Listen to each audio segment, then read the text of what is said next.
Welcome to the Open Newsroom, brought to you by the Good Information Project and the Journal.ie. I'm Sinead O'Carroll, editor of the Journal and part of this month's Good Information Project team.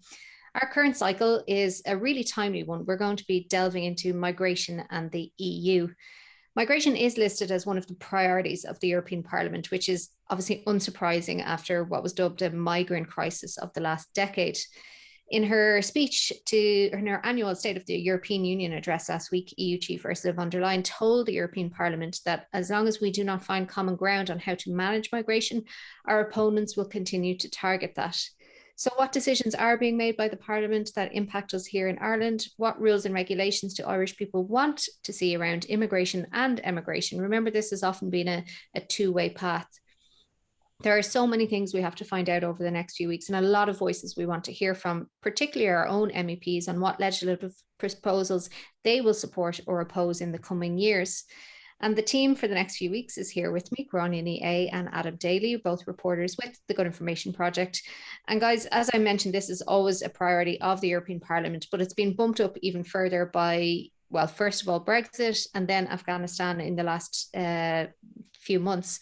Over the coming weeks, we'll be asking what has worked in the bloc's approach, what hasn't, and what lessons have been learned in the face of what could be another refugee crisis, or what certainly is a crisis for those wanting to leave Afghanistan. But first, Gráinne, I wanted to go back a little bit with you. You've been looking at what has been happening in Europe over the last 10 years or so. Can you bring us back to around 2015, the kind of height of what we have been talking about as the migrant crisis, and what the EU did at that time? Yeah, and it's being referenced a lot even now as a time where the EU want to learn lessons from that time, and they don't want to make the same mistakes they did back then. So it is worth looking back on. In 2015, kind of a confluence of different factors came into play. One of them was that there was an unsettled and unstable political situation in the Middle East, particularly in Afghanistan, which we can see kind of the kind of the peak of that conflict this year, but there were remnants of uncertainty in Afghanistan and in Syria, and that led to migrants fleeing those areas into, first of all, the neighboring countries to seek refuge there, and also just to seek a better life. But because of kind of uncertain systems to deal with refugees, because Europe was so politically stable, and because of different institutions put into place in the wake of World War II, because of all of these things, migrants began traveling in their droves to Europe. And because the EU didn't have a policy or a uniform way of dealing with refugees in particular, this led to basically a crisis where there were migrants traveling across the sea in very unstable situations to try and flee for a better life. One commissioner mentioned that at one entry point in the EU in 2015, there were 10,000 people arriving per day at that one entry point, which kind of encapsulates why it was such a crisis. The EU did not know how to deal with this. It kind of came out of the blue for them, and they didn't have any policy really to deal with any of it. In 2015, 1.3 people applied for asylum in the EU. Half of them were from Syria, and a significant portion of them were also from Afghanistan and Iraq. So that's kind of the picture of what happened then. And the EU since have been very mindful about how to deal with it differently and deal with it better than they had before. One EU commissioner, Martinez Shinas, phrased it as, now that it stopped lashing rain, we can work at fixing the roof, basically, because of the pandemic and the freeze frame that has created, a kind of a once in a lifetime freeze frame. They've been able to kind of learn from the mistakes of how they dealt with the Syrian civil war in particular, and create a more stable situation for migrants, because as he put it, the lack of a system in the EU has led to smugglers getting richer and richer, and is putting more people in danger because they're filling that vacuum that the EU has not put in place. Yeah, and obviously it got politicized as well. We've seen immigration be such a huge part of, say, the Donald Trump election in 2016, but also it played a part in Brexit as well. Yeah, it definitely did. And it's one of those issues that provokes a very emotive reaction from people about migration, because it goes into identity, it goes into those that aren't maybe being provided for by their governments at home. There is an othering there with migration, and it is kind of used by politicians as well to try and eke votes out of areas where through that kind of emotive reaction that people get. But it's also not properly viewed. There's a lot of misinformation, a lot of untrue stereotypes around migration. One of the biggest things that I've learned already from researching this is that the perception of how many migrants there are in well-off Western countries, the US, the UK, Sweden, Germany, Italy, the perception is of how many there are in a country, how much of their population they make up, is much higher than what is the reality. So that is one of the lessons that we can learn, and we can see why that would cause a problem for politics if the perception is that they are a huge cohort and the reality is different. That is a huge problem. Yeah, I actually took down some figures from one of your pieces that I found really fascinating. So of the EU's 447 million strong population, 5% comprises non-EU citizens. So these are figures from 2019, but the public perception is twice that. So when you ask people in these kind of wealthier countries how much of your population is made up of migrants from non-EU countries, they'll say 10% or higher. So that the perception that they have, and then obviously that clouds how they look at voting, or how they look at how they would like their MEPs to vote, etc. Yeah, exactly. And part of the problem is because there is so much illegal migration, because the EU doesn't have a system that is also playing into the wrong, I suppose, the wrong hands. And it doesn't help solve an issue of like, are we doing integration properly? Are we the kind of systems we have about who we let into the country under asylum rules and under just normal migration and visa and residency rules, are they appropriate? Because it's such a charged, is the word for it, a charged debate on migration. Adam, what happened between 2011 and 2015? Is that coming up in your research so far in the pieces that you've been working on? Yeah, so we do know that obviously when we think of the 2015 crisis, and really the images of that time have been used, I suppose, when you think of the likes of Nigel Farage and UKIP, they use those images of, I suppose, the kind of caravans of people to their advantage in implying they kind of really with the, I suppose with Brexit, they conflated the idea of the freedom of movement within Europe to, I suppose, the asylum system, or just the kind of welcoming of asylum seekers within Europe. But really the other side of that is, I suppose, the one image that sticks out with me of that time is of the 3-year-old Syrian boy who was found, his body was found on the Turkish beach in Bodrum. So there's that really, that side of it where there's the human side, where you have to remember that these people that are seeking asylum in Europe are doing it to escape either conflict or persecution, or for a number of reasons. So those journeys aren't taken lightly. And as you say, we know that there's the numbers that we hear, or the numbers that we're told are generally a lot smaller than in reality. So, but in terms of the other political side of that is, at the time, we know there was a lot of bickering going on between member states over who was responsible, who should take who should take on the burden, I suppose, of the nearly 1 million migrants who came into Europe at that time.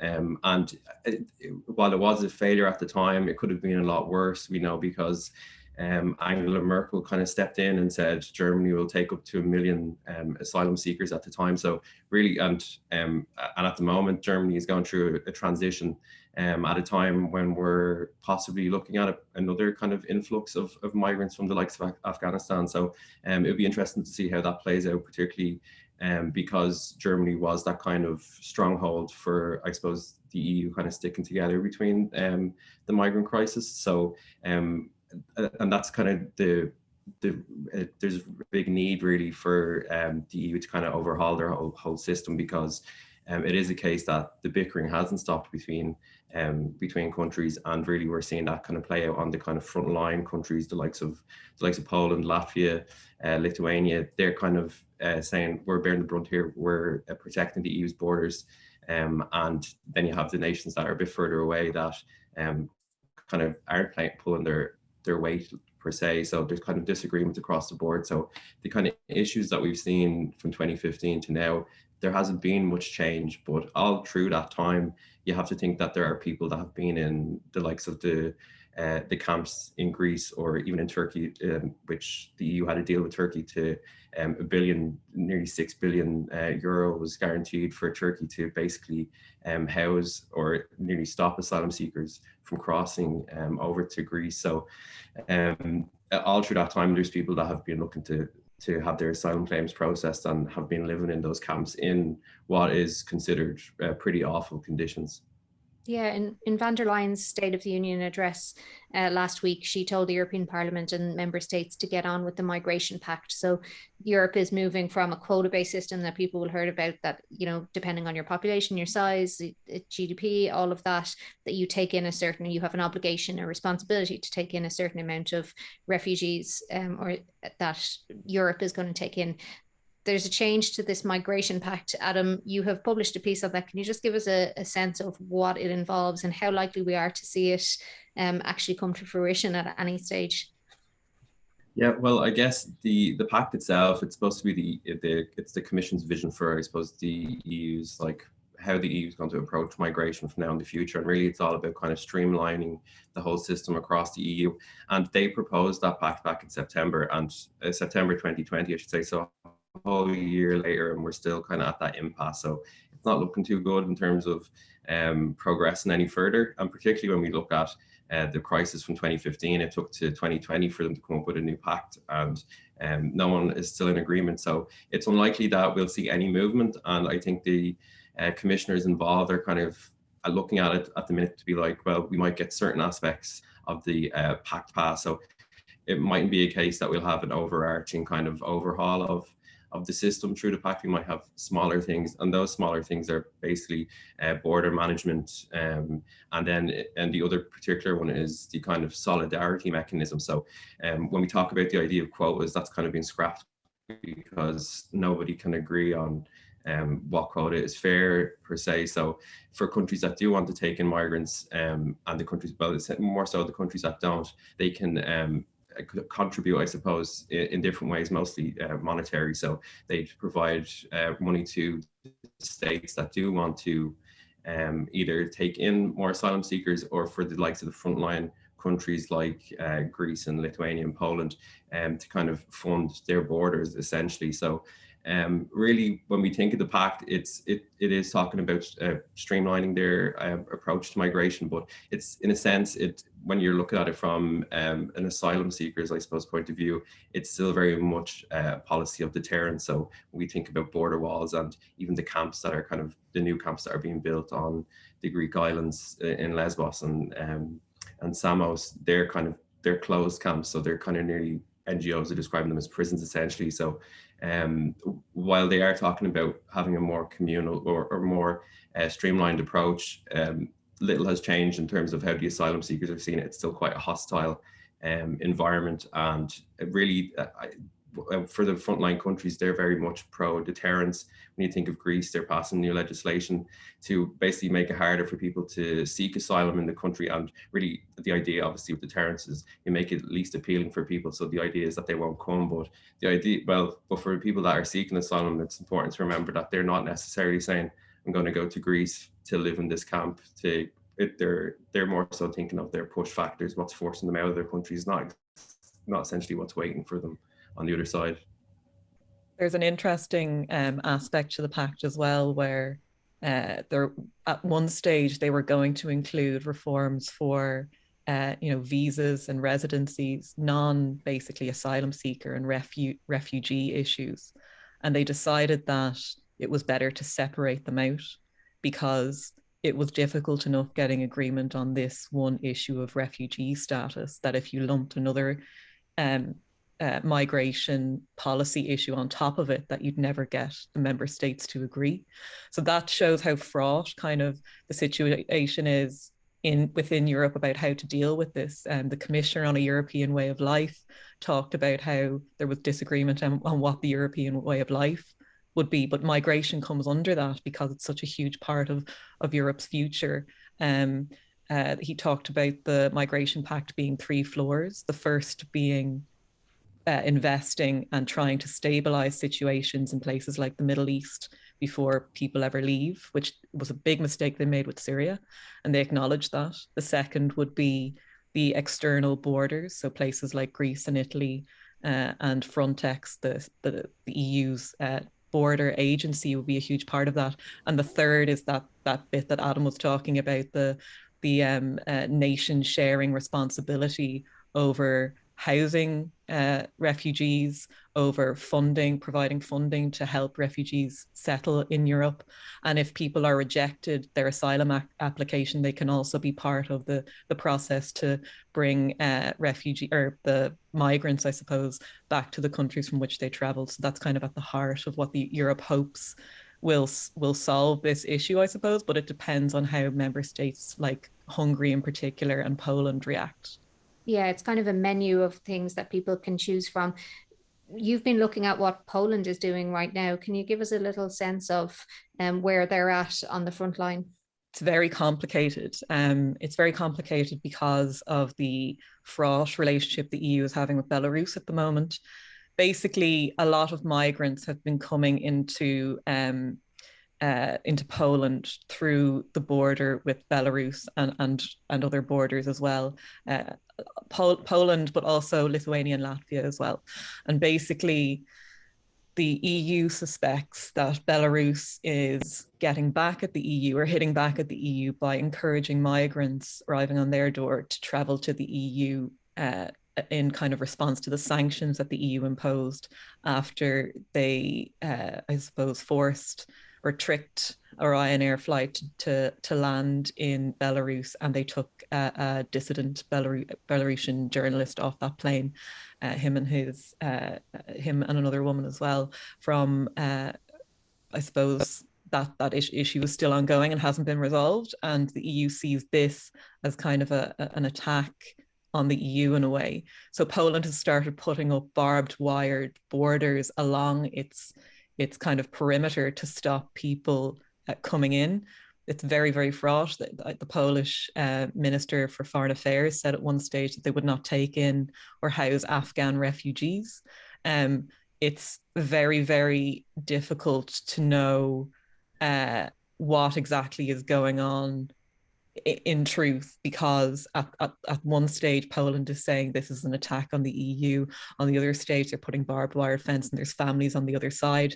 There was 30 people stuck in a forest on the other side of the border for days that couldn't get into the country. So it's really, really fraught and a difficult situation, and also just acknowledges that how difficult this migration pact is going to be to get across the line, because it will require, as you say, states like Poland and governments like Poland opting in for one of those options to deal with migration and refugees coming to the EU. Yeah, and we probably, as you mentioned, that there is a transition in Germany. We probably won't have an open doors policy in Germany like we had in the past, where, you know, Merkel said that she would take 1 million Syrian refugees. Granny, you've also looked at the trends into Europe, kind of that like statistical look. Okay, what actually happens in terms of migration within and external to Europe? Was there anything surprising that you found? Yeah, and it can seem quite dehumanizing, I suppose, to put people that are fleeing conflict and even just fleeing their homes for a better way of life. But it is important to debunk a lot of the kind of macro view of migration that people hear about every day and don't question. I think one of the big things I've learned so far just doing this project is that what you think is not how it is, and it is worth taking any kind of overarching statement or generalization on migration with a huge pinch of salt. It's just not possible, really. So part of the problem is also, I suppose, capturing migration in a stat. It's quite difficult to measure it. Is it resident holders? Is it refugees? Is it people who have applied for citizenship? Is it people who have been granted citizenship but were born in another country? Is it a mix of all of them? It's very, very difficult. But there's some interesting stats. One of the ones that you mentioned is that out of 450 million EU inhabitants, 5% were non-EU citizens. It's a small rate. And then if you bring in refugees, I think 1.6% of the EU's population were refugees in 2019. So it's a really small rate overall. That rate is actually higher in Germany. It's 1.4%, representing that policy decision that Merkel made back in the day. But it's still quite small, really. Another interesting stat is the number of applications for refugee status that were granted.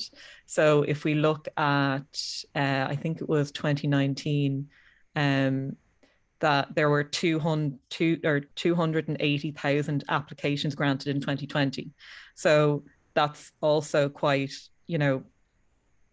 small in the grand scheme of Europe's, I suppose, population. That is also kind of impacted by the pandemic. There was less migration in general last year, and the European Commission is expecting not just refugee status and migrants, but just people moving around to inflate as the pandemic lifts, people going on Erasmus, people living in different countries. There will be a built up energy or a built up demand for that in the coming years. Another one is that new EU citizens. It's really interesting to see who is granted EU citizenship and by what country. So if you look at, the 29,000 British citizens that received EU citizenship in 2019, 75% were given that citizenship in Germany, Sweden, or France. So you can see strong links between those countries. Syrians, 29,000 granted EU citizenship in 2019 as well. 69% of them were granted them in Sweden alone. So it's a huge burden that Sweden took on, I suppose, in response to the migration crisis there. But it's very interesting to see those trends. Another, I'll share one more figure just not to overdo it, but another one is the naturalization rates of different countries. So of the foreign residents living in a country, what proportion of them were granted citizenship after, meeting the criteria for that. So in Sweden, 7 citizenships were granted per 100 residents from different countries. So 7 was their rate. And that's quite high. Corresponding rates for other countries, Romania is 4.7 and Portugal 4.4. Ireland's rate was quite low. It was 0.9, as was Malta's. So that is kind of a reflection of how difficult it is to acquire citizenship in Ireland, which is what those figures tell us, basically. So that's some of the trends of migration. Adam, one of the enduring images, we mentioned some of the horrific deaths that we saw of people coming in from the seas, but one of the other enduring images is the massive refugee camps that had to be set up, or were set up, not necessarily had to be, but were set up in those years. One of them had a huge fire about this time last year in September 2020. Can you tell us what's happening in Moraira now? I know you had looked at it in terms of what Ireland said that it would do, and has it done it?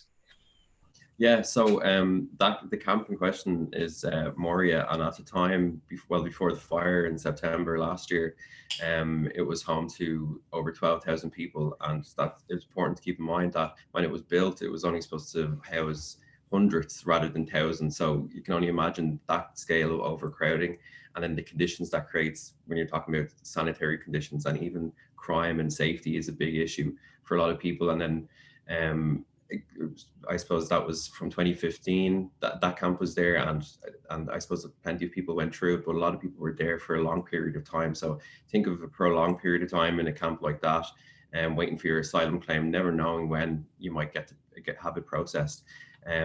And then so the fire happened in, I think, the 10th of September 2020, and basically the 12,000 people that were there were essentially dispersed into the surrounding area, and then makeshift camps kind of came up, and really the camps that were supposed to be makeshift ended up being permanent camps for a lot of people. And I mentioned earlier that the EU had given over 300 million euro to fund new camps, and they were supposed to be built, well, one of them anyway, of the 5 was supposed to be built by last winter, and that hasn't even, it's only opening this week. So think of like being in a makeshift camp for over a year, I suppose, and waiting hear on your asylum claim. But I was speaking to, I suppose, a former resident of the Moraira camp. She's only 17. She's an Afghan woman, but she, Padmarma Asmiri is her name, and she's an author actually, and she's written a book about her time in Moria, and she also has a blog where she kind of details the day-to-day lives in the new camp that she's in just outside of Athens. And I'd recommend it. It will be linked to in the story that will be on the journal soon, but I'd recommend people read it just to get an idea of the actual human experience that they have there. And basically, even in the camp that she's in Athens, it's barbed wire fences, walls around, essentially containment camps, more so than anything. But yeah, so in terms of Ireland's pledges at the time, so the fire happened early September, and it was I think early October then that Ireland kind of said that, oh, we'll step in, and we agreed to take on 50 refugees, which in the grand scale of things, when you think of 12,000, it's not an awful lot. But that was also in addition to 36 unaccompanied minors, and they've been arriving. I think there's a few outstanding out of the 36, but there's a few due to arrive at the end of this month. But the 50 that was pledged after the fire, it ended up being 11 families that came, and they arrived, I think it was last week. So over a year from the government pledging to take on these people. Now, COVID was blamed for the delay and all that happening and things. But really, when you think about it, for a disaster like that to happen, and we'll say we take somebody a whole year just to get 50 people, it's kind of indicative of the whole European system of how slow things move for people. Yeah, kind of exactly what Ursula von der Leyen herself was admitting in her speech, that like things need to move faster. And that kind of brings us right up, Grania, to Afghanistan, and that the EU have to respond, and within that Ireland have to respond.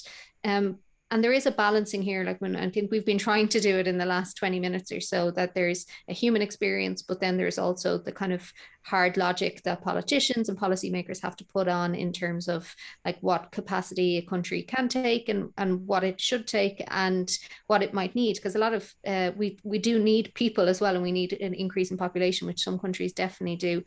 What is the Irish response currently to how many people that it is willing to take in with refugee status from Afghanistan?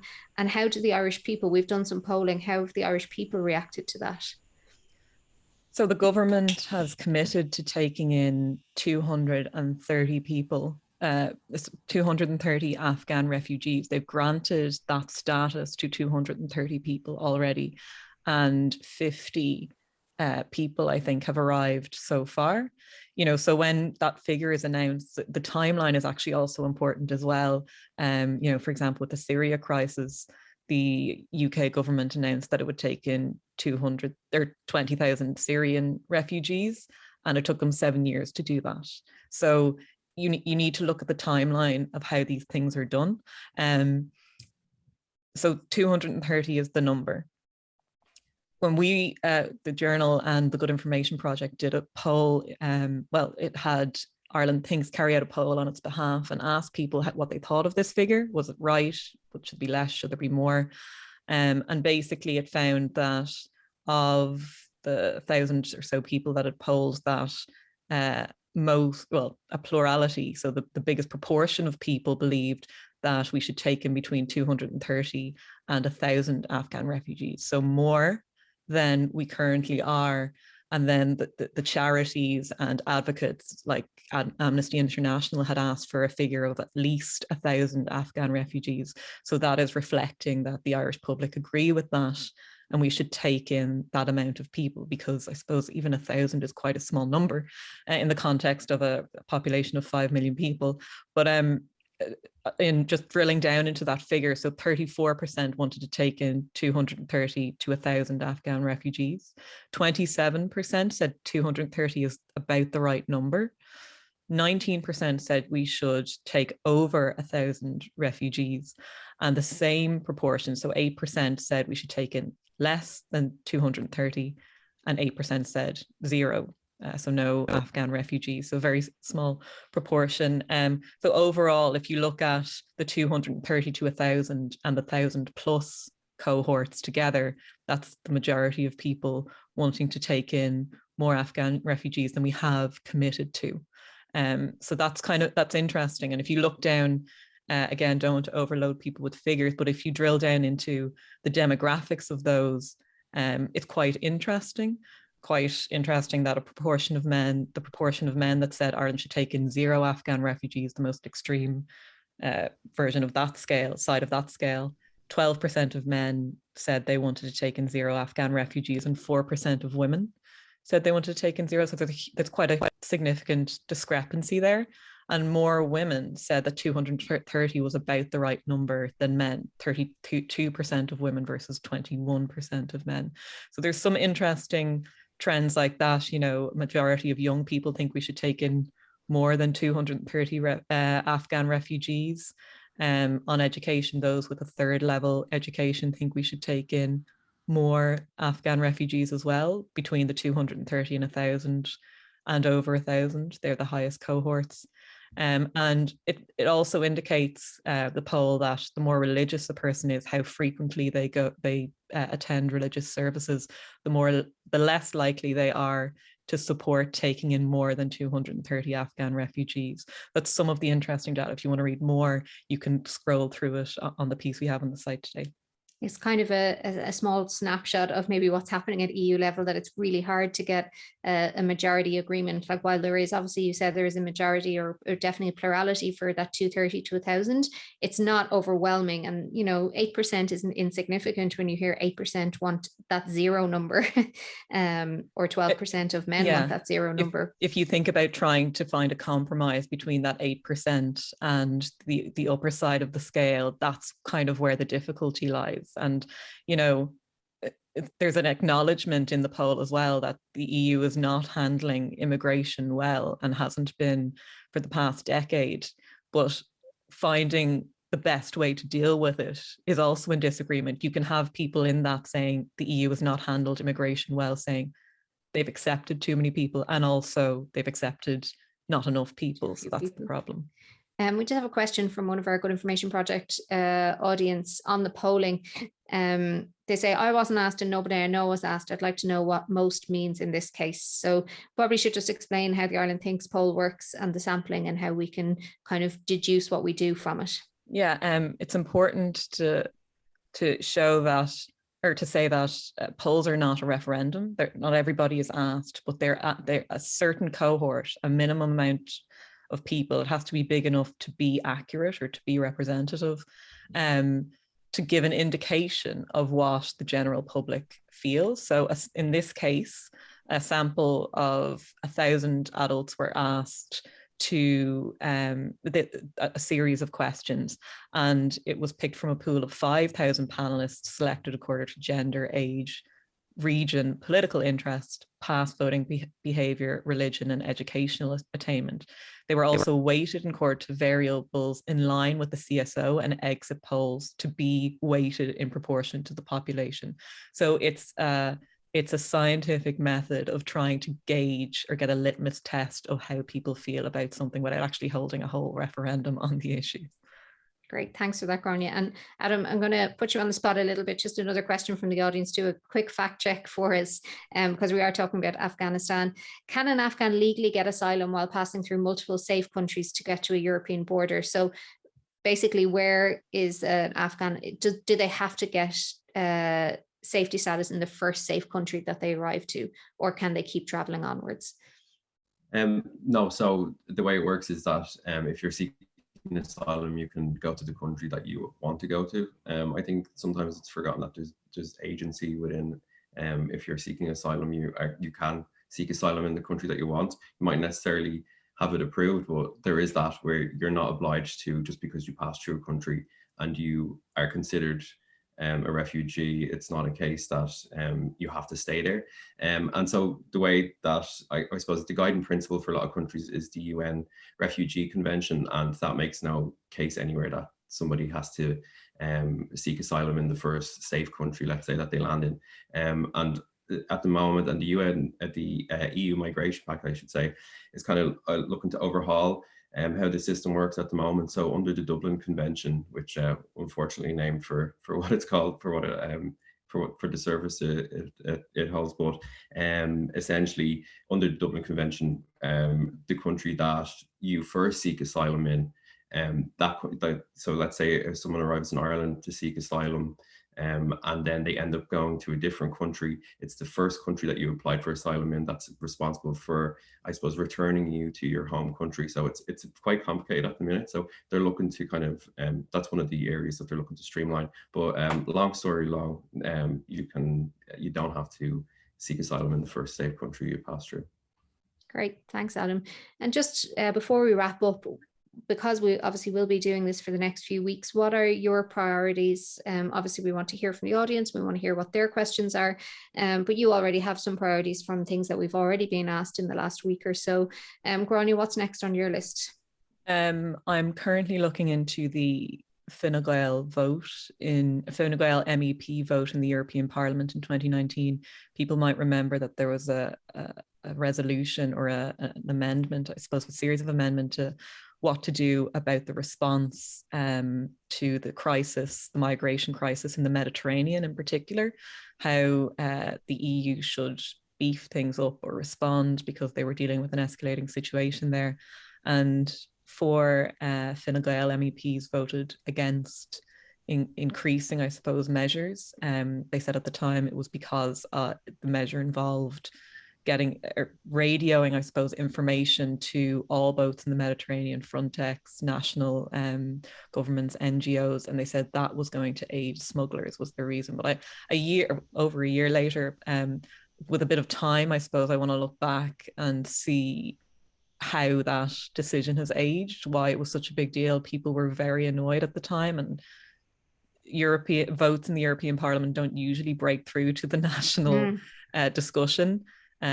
So it was one of the few times it did, and I'd like to look at why that happened and if something has been learned from that, or if it looks better in hindsight. And that's one of the things. And another is the EU's relationship with Turkey, because that deal is up for renewal soon. That deal that saw the EU pay Turkey to take in Syrian refugees to kind of control the stem of illegal or irregular migration to the EU.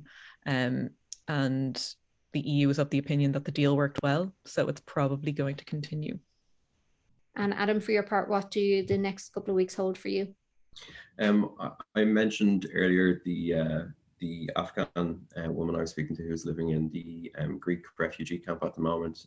So we'll have an interview with her soon, and it's looking at essentially the conditions in the camps in Greece at the moment. And then also I've been speaking to a few NGOs and humanitarian groups that have been working in that area, which kind of lesser known is how hostile it is for them working in that area, because Greece in particular is kind of very much on the side of deterrence of trying to stop people coming. The work that the humanitarian groups are kind of counteractive to that. So they have laws that people probably remember actually, the Cork man, Sean Binder, who was jailed in Greece for over 100 days, accused of people smuggling, human trafficking, and essentially for helping with sea rescues in the Mediterranean. So his case is actually coming up in November. He's not in prison anymore. He's out on bail. But that kind of like hostile environment for humanitarians trying to help while the people that are in the camps are having their own kind of humanitarian crisis of their own. So I'll be looking further into that, and that'll be on the journal over the weekend. And then we also will be looking a bit more at direct provision, because obviously when we think of Ireland and migration, one of the biggest issues we have is our asylum system at the moment, which is due to kind of be abolished by December 2024. And that's in doubt because there's nearly 4,000 people that are waiting for their asylum cases to be processed at the moment. So, and we know how long it takes for asylum cases to be processed in Ireland anyway. So the fact that they're thinking they'll get 4,000 done in the space of 3 years, it really, I think there's movement on it at the moment. So I suppose we'll be waiting further updates to see how they actually intend to do that. Because at the moment, the white paper that Roderick O'Gorman's department has put out doesn't really address that. Cool. And for people who are listening, there is loads of content already up on the journal in the Good Information Project section, and particularly around the kind of the rules and a lot of those the data pieces and the stats from Europe that we were talking about, which is a really interesting way to give yourself a big picture, look at this and fend yourself, kind of defend yourself from being very reactive, I guess, to some parts of the news. So we also want to hear from you. Obviously, the whole point of the Good Information Project was to enlist readers and viewers and listeners to take a deep dive with us into these key issues. And this will be a key issue in the coming months, particularly because of that acute crisis in Afghanistan. You can keep up to date by signing up to the Good Information Project newsletter, and that'll be in the box on the article on the journal. And if you want to join the discussion, you can find us on Facebook, you can contact us on WhatsApp, and those links will be wherever you're watching this video right now. And if you have any questions, or if there's anything that you do want us to look into when it comes to migration in the EU and Ireland, please send us a message and send us an email, and we will get on it as quickly as we can. Thanks, Adam, and thanks, Grania, for joining us today.